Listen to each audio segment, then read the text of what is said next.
Saudara-saudari terkasih, apakah saudara sudah memulai hari ini dengan penuh sukacita dan punya niat untuk berbuat baik meskipun kecil?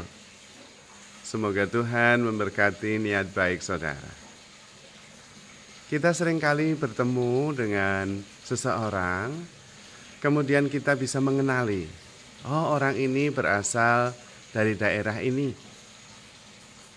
Terutama karena ada cara bicara, nada suara, tetapi juga values, nilai-nilai yang mereka hayati, baik sadar maupun tidak sadar, seringkali mengalir atau berdasarkan bentukan dari masyarakat sekitarnya.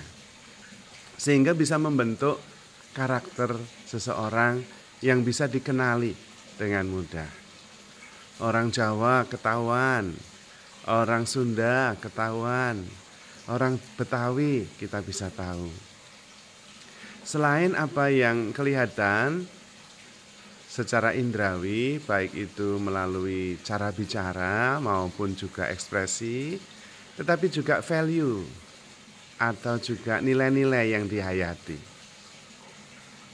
Dan itu dirasakan dan dialami. Demikian halnya juga dari agama tertentu, dari kelompok tertentu. Itu ada nilai-nilai yang membuat kita bisa dikenali secara khusus. Oh ini dari sana, oh ini dari kelompok ini. Ketahuan dari values-nya.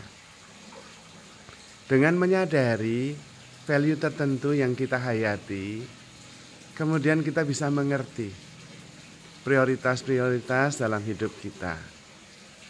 Ada yang mengutamakan values kasih dan tanggung jawab. Maka kemudian orang ini biasanya akan tetap memilih mengasihi apapun yang terjadi. Dan itu diungkapkan dalam tanggung jawab. Kalau ada persoalan, dia tidak pergi begitu saja, karena dia akan kemudian terdorong untuk mengasihi dan ikut bertanggung jawab terhadap persoalan yang sedang dihadapi. Itulah pentingnya values atau nilai-nilai. Nah, sekarang ini sebetulnya sedang ada perubahan di dalam masyarakat, terutama perubahan nilai. Sekarang ini disadari bahwa ada titik balik dari masa keemasan ilmu pengetahuan atau pikiran. Setiap masa itu mempunyai zaman keemasan dan mempunyai zaman ketika masa keemasan itu berakhir dan kemudian mulai merosot. Keagungan dan kehebatan akal budi dan pengetahuan muncul sejak zaman pencerahan. Kemudian muncul juga kenyataannya dalam revolusi industri, kemajuan pengetahuan yang luar biasa. Tetapi sekarang dirasa begitu menurun, karena ternyata ketika manusia begitu maju secara ilmu pengetahuan dan kognisi linier, ilmu kognitif, yang begitu maju sampai-sampai segala kemudahan di sepanjang zaman kita inilah yang paling mudah. Semuanya mudah, mau pergi mengadakan perjalanan mudah, cepat. Mau makan apa saja bisa. Banyak pilihan dan juga cita rasanya luar biasa. Apapun kehidupan manusia begitu nyaman dan dipermudah oleh ilmu pengetahuan. Namun pertanyaannya, apakah generasi kita ini adalah generasi yang paling bahagia? Anda tahu jawabannya. Tidak. Meskipun maju dengan segala kemudahan, kita bukan generasi yang paling bahagia. Dan karena itulah mulai muncul pertanyaan. Dan kemudian ada sebuah penemuan-penemuan baru yang kemudian menuntun kita pada jalan kesadaran. Jadi era sekarang adalah era kesadaran.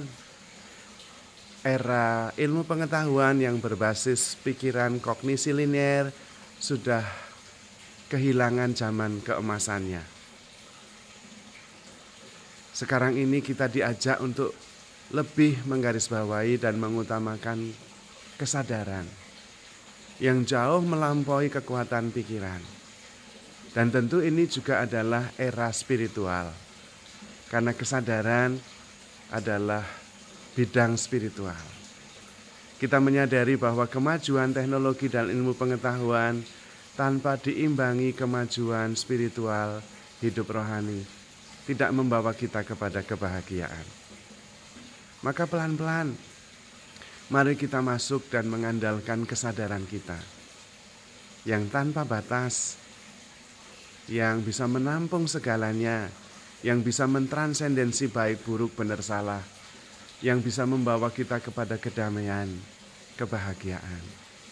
Saat ini adalah saat kesadaran ketika kita semakin sadar bahwa kita diberi kemampuan untuk menentukan kualitas hidup kita yang bahagia, sehat, dan penuh dengan peluang. Asal kita tahu bagaimana meningkatkan level of consciousness kita akan menuju sebuah kehidupan yang bahagia, sehat, dan berkelimpahan. Akal budi tidak mampu lagi, karena terbukti setelah semuanya dipermudah dalam kehidupan kita, ternyata kita bukan generasi yang paling bahagia.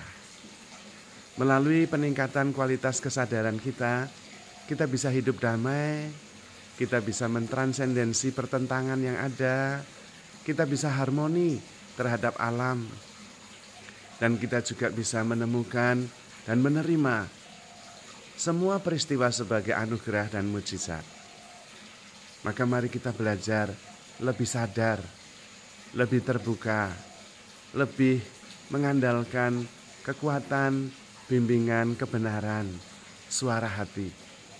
Sehingga damai sejahtera, sukacita menjadi dominan dalam hidup kita. Jadi saudara-saudari terkasih, terutama kita perlu sadar bahwa kita dicintai oleh Tuhan tanpa batas. Tuhan selalu ada bersama kita, Tuhan selalu mengasihi kita.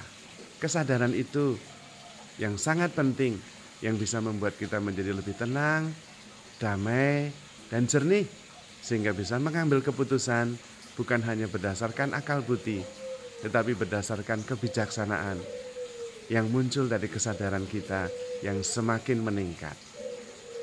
Maka saudara-saudara terkasih, handle yourself with care, because you are loved. Tuhan memberkati.